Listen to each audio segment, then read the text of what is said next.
Hello friends, नमस्कार। Welcome to my YouTube channel. I hope आपकी तैयारी अच्छी चल रही है। आगे बढ़ते हैं चरक सूत्र चैप्टर नंबर 30 पर। अर्थे दश महामूल्य अध्याय, वेरी इंपॉर्टेंट अध्याय एंड इसका एक एक पॉइंट कवर करते हुए हम आगे बढ़ेंगे। ध्यान से सुनिए एंड वीडियो को बार बार यूट्यूब पर देखिए ताकि आपको इसका एक एक पॉइंट अच्छे से याद हो जाए, आपका एक भी क्वेश्चन जो है वो गलत ना हो।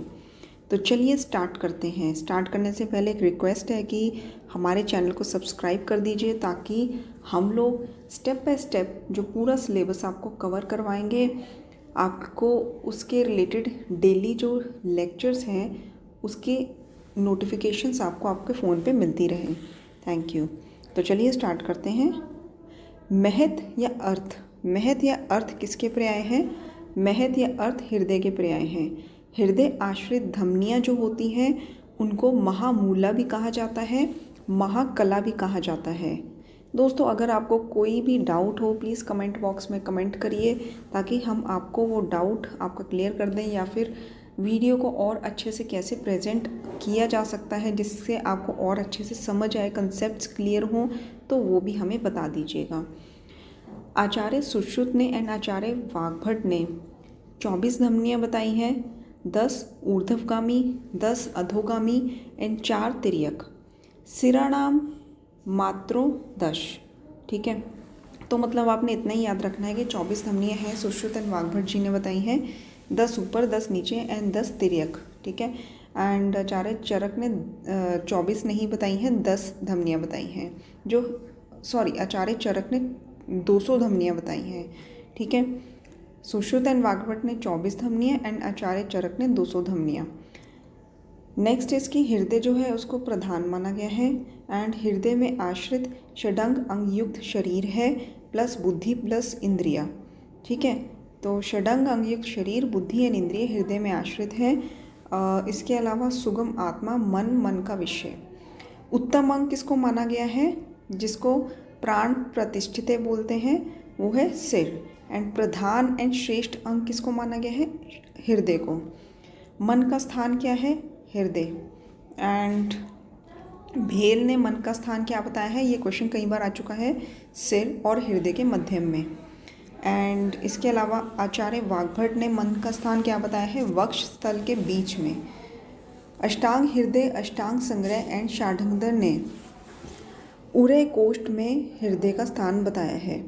ठीक है, एंड आचार्य चरक कहते हैं कि आत्मा जो है वो सगुण होती है एंड निर्गुण होती है एंड दोनों का वर्णन किया गया है। हृदय की चेतना स्थान मुक्त, मतलब कि हृदय विशेषण चेतना स्थानम। ठीक है, हृदय जो है वो चेतना का स्थान है। ये रेफरेंस कहाँ का है? सुश्रुत शारीर 4 का। ठीक है, एंड आप वर्ड्स को, जो चेंजेस आ रहे हैं वर्ड्स में, उसको ध्यान से सुनिए। आचार्य चरक ने कहा है कि हृदय चेतना अधिष्ठानम एकम। ठीक है, जो हृदय है वो चेतना का अधिष्ठान है, ऐसा आचार्य चरक कहते हैं। जबकि आचार्य सुश्रुत कहते हैं कि हृदय विशेषण चेतना स्थानम। दोनों का मतलब एक ही है कि हृदय चेतना का स्थान है, बट वर्ड्स इधर उधर है, तो ऐसा ही श्लोक रख के पूछ लेते हैं कि किसने कहा है। हृदय पर आघात होने से मूर्छा हो सकती है, म से एंड म से मृत्यु हो सकती है। हृदय को पर ओज का स्थान भी कहा गया है। 10 महामूला जो है वो ओज का वहन करती हैं, ओज महाधमनियाँ भी कहते हैं उसे। आचार्य चरक एंड वाग्भट ने ओज का स्थान हृदय माना है एंड सुश्रुत ने ओज का स्थान सर्व शरीर माना है। एंड इसके अलावा आचार्य चक्रपाणि ने ओज जो है 2 प्रकार के माने हैं, जिसमें पर ओज जो है उसकी जो मात्रा है वो 8 बिंदु है। ठीक है, एंड अपर ओज की मात्रा है 6 बिंदु। सॉरी, कन्फ्यूजन नहीं करना, पर ओज की मात्रा है 8 बिंदु, जबकि अरुण दत्त जी ने सर्वांग सुंदरा में पर ओज की मात्रा बताई है 6 बिंदु। तो अरुण दत्त ने पर ओज की मात्रा 6 बिंदु एंड चक्रपाणि ने पर ओज की मात्रा 8 बिंदु। पर ओज जो है वो श्रेष्ठ माना गया है एंड अपर ओज की मात्रा आधे अंजलि प्रमाणवत मानी गई है। ठीक है, एंड इसके बाद है कि ओज से पोषित होकर सभी प्राणी अपने जीवन का निर्वाह करते हैं, जिसके बिना सभी प्राणियों का जीवन नहीं रहता। ठीक है, ये तो कॉमन सेंस है, आप गैस कर ही सकते हैं। ठीक है, एंड जो ओज गर्भ के प्रारंभ में शुक्र शोणित के सार रूप में रहता है, ठीक है, गर्भ के प्रारंभ में शुक्र शोणित के सार रूप में रहता है, कलल अवस्था में रस के सार रूप में रहता है। ये अलग अलग अवस्थाएं बताई गई हैं, ठीक है। एंड गर्भ के हृदय उत्पत्ति जो है वो सार रूप में हृदय में प्रवेश करता है। आप फिर से सुनिए, गर्भ के प्रारंभ में अर्ली प्रेगनेंसी में शुक्र शोणित के सार रूप में ओज रहता है। जब गर्भ थोड़े दिन और बीत जाते हैं, कलल अवस्था में आ जाता है, तो रस के सार रूप में ओज रहता है। एंड जब गर्भ के हृदय की उत्पत्ति होती है तब वो सार रूप में हृदय में प्रवेश कर जाता है, ठीक है। एक श्लोक है, यस्य नाशात नाशो अस्ति धारी यद धृत आश्रितम, मतलब कि जिसके नाश होने से सब नाश हो जाता है। ये किसके लिए कहा गया है? ओज के लिए। एंड नेक्स्ट इज धमनी जो है, धमनी क्या है? आचार्य चरक के अकॉर्डिंग धमनी है जो धमन करती है, धमनात् धमन्ने, स्त्रवणात् स्त्रोतांसी, स्त्रोत जो है जिनमें स्त्रवन होता है। एंड सरणात् सिरा, सिरा जो है जिसमें सरण होता है। धमनी में धमन, स्त्रोत में स्त्रवन एंड सिरा में सरण, ठीक है। हृदय की रक्षा, मन को दुख जो पहुंचाने वाले हेतु होते हैं उनका त्याग करना चाहिए, जिससे हृदय की रक्षा होती है एंड ओज की रक्षा होती है। इसके अलावा चरक सूत्र 30 में षड अग्रह बताए गए हैं। वो कौन से हैं?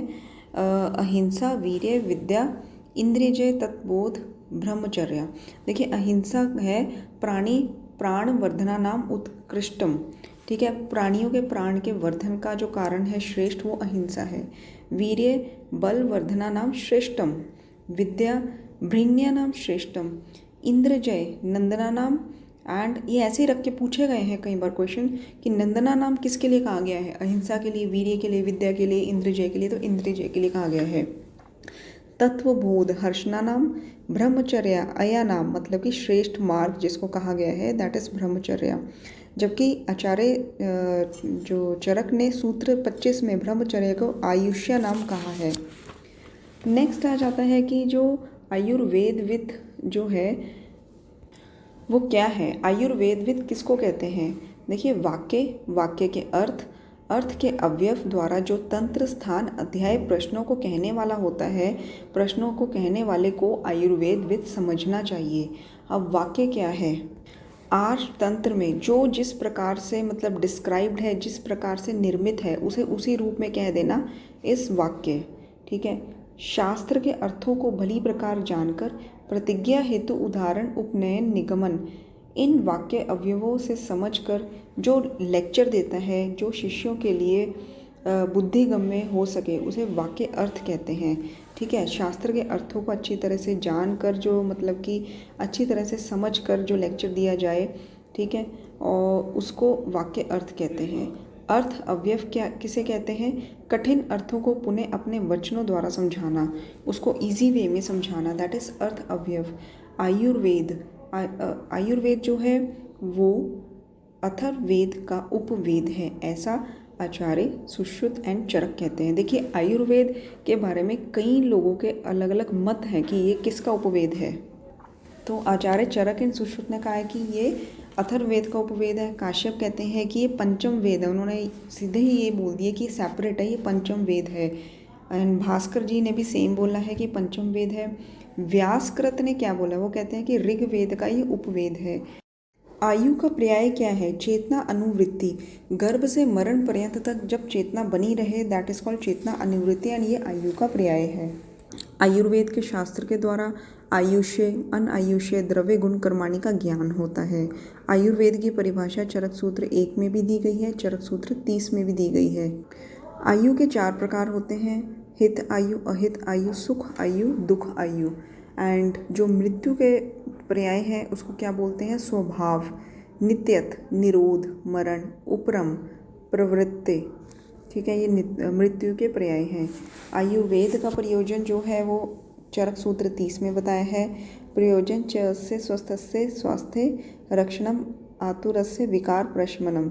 ये डेफिनेशन तो आपको बहुत अच्छे से याद होगी। दैट इज आयुर्वेद का प्रयोजन है स्वस्थ व्यक्ति के स्वास्थ्य की रक्षा करनी एंड जो आतुर है उसके विकार का प्रशमन करना। आयुर्वेद शाश्वत है, किन्हीं कारणों की वजह से अनादि है, क्योंकि ब्रह्मा ने जो आयुर्वेद का ज्ञान जो दिया है वो आयुर्वेद को स्मरण किया है। ब्रह्मा ने आयुर्वेद को पैदा नहीं किया है, उन्होंने आयुर्वेद को याद करके स्मरण करके आयुर्वेद का ज्ञान दिया है। आगे आगे जो चेन चलती रहती है आयुर्वेद अवतरण में कि उन्होंने जो ज्ञान दिया है वो आगे जो दिया है वो आयुर्वेद को स्मरण करके दिया है। आयुर्वेद की कोई भी बिगनिंग नहीं है, कोई भी एंड नहीं है, इसलिए इसको अनादि बोलते हैं, शाश्वत बोलते हैं। स्वभाव संसिद्ध मतलब कि जो लक्षण कभी भी खत्म ना हो। आयुर्वेद के 8 अंग हैं। ये जो सीक्वेंस है वो अलग अलग आचार्यों ने अलग अलग वे से दी गई है। जैसे कि आचार्य सुश्रुत ने सर्जरी को, शल्य को पहले रखा है, आचार्य चरक ने काय चिकित्सा को पहले रखा है। तो आइए देखते हैं कि ये सीक्वेंस किस तरह से है। जो आयुर्वेद के 8 अंग है चरक संहिता में ये सीक्वेंस है। काय चिकित्सा, शालाक्य शल्य, विषगर वैरोधिक प्रशमन, भूत विद्या, कुमार भृत्य, रसायन वाजीकरण। देखिए रसायन वाजीकरण ये 2 जो शाखाएं हैं वो सभी आचार्यों ने लास्ट में दोनों रखी हैं, वो सेम है। स्टार्टिंग का थोड़ा सा वो है, डिफरेंट है। काय चिकित्सा, शालाक्य शल्य, विषगर वैरोधिक प्रशमन, भूत विद्या, कुमार भृत्य, रसायन वाजीकरण। केवल ब्राह्मण, क्षत्रिय, वैश्य को आयुर्वेद पढ़ने का उपदेश दिया था आचार्य चरक ने, जबकि आचार्य सुश्रुत कहते हैं कि शूद्र को भी आयुर्वेद पढ़ाया जा सकता है, बट ये कि मंत्र प्रयोजन वर्जित है उनके लिए, और उपनयन संस्कार जो है वो भी वर्जित है शूद्र के लिए। बट आचार्य काश्यप कहते हैं कि किसी भी जाति विशेष जो छात्र है उसको आयुर्वेद का पढ़ाने का उपदेश है, कोई ऐसा रिस्ट्रिक्शंस नहीं है। जो भी शिष्य सर्वगुण संपन्न है, किसी भी जाति का है, उसको आयुर्वेद पढ़ाया जा सकता है, वो आयुर्वेद पढ़ सकता है। एक वैद्य दूसरे वैद्य के ज्ञान की परीक्षा करने के लिए कितने प्रश्न पूछता है? 8 प्रश्न। ये 8 प्रश्न कौन से हैं? तंत्र, तंत्रार्थ, स्थान, स्थानार्थ, अध्याय, अध्याय का विषय। अब एंड इसके बाद है जो सूत्र स्थान है उसको श्लोक स्थान कहा गया है। निदान स्थान को निग्रह स्थान कहा गया है। मान जो विमान स्थान है उसको मान स्थान भी कहते हैं, ये सिनोनिम कई बार आ चुके हैं। आश्रय स्थान किसको बोला गया है? शरीर स्थान को। इंद्रिय स्थान को अरिष्ट स्थान एंड चिकित्सा स्थान को औषध स्थान। कल्प स्थान को दिव्य स्थान, विकल्प स्थान। सूत्र स्थान की निरुक्ति भी समझाई गई है। एंड आचार्य चरक ने 63 रसायन के योग बताए हैं एंड 50 वाजीकरण के योग बताए हैं। एंड सर्व उत्तम स्थान, परम रहस्य स्थान किसको बताया है? चिकित्सा स्थान को। चरक संहिता का जो शुभ सिर है वो सूत्र स्थान है, एंड ये स्थान के बारे में बताया गया था। एंड इसके बाद जो हमने 8 प्रश्न जो एक वैद्य दूसरे वैद्य से पूछता है, उसमें जो सबसे पहले तंत्र आता है, तंत्र में क्या आता है? आयुर्वेद का जो लक्षण है, शाखा है, विद्या है एंड शास्त्र ज्ञान है, दैट इज तंत्र। तंत्र अर्थ के 10 प्रकरण हैं। शरीर, वृत्ति, हेतु, व्याधि, कर्ता, कारण, काल, कर्म, कार्य, विधि।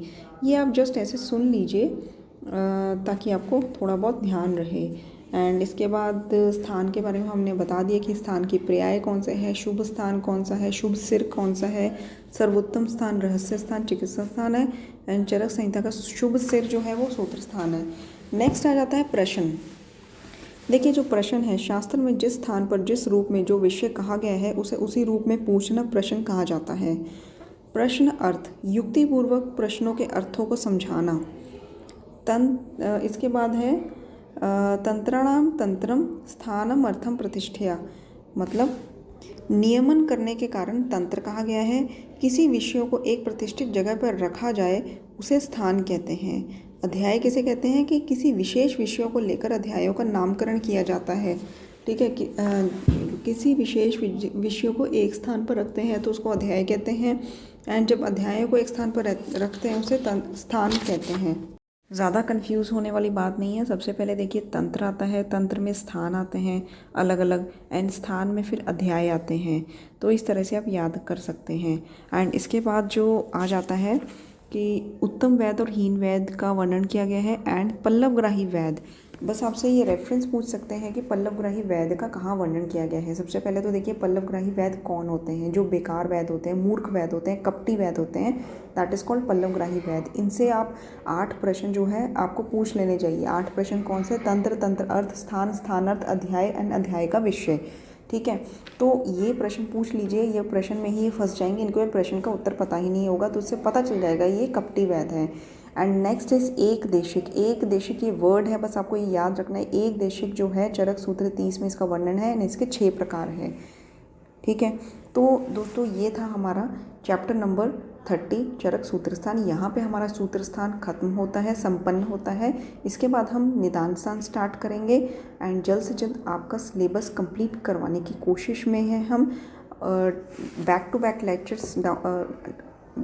बैक लेक्चर्स जो है हम लोग आपके लिए अपलोड कर रहे हैं एंड हमारे साथ बने रहिए। अगर आप अपनी तैयारी में सीरियस हैं, सीरियसली अपनी तैयारी करना चाहते हैं MD AMO या UPSC के लिए, हमारे चैनल को सब्सक्राइब कर दीजिए ताकि बैक टू बैक लेक्चर्स का जो वीडियो का नोटिफिकेशन ऑटोमेटिकली आपके फ़ोन पे आ जाए एंड आप अच्छी तैयारी कर सकें।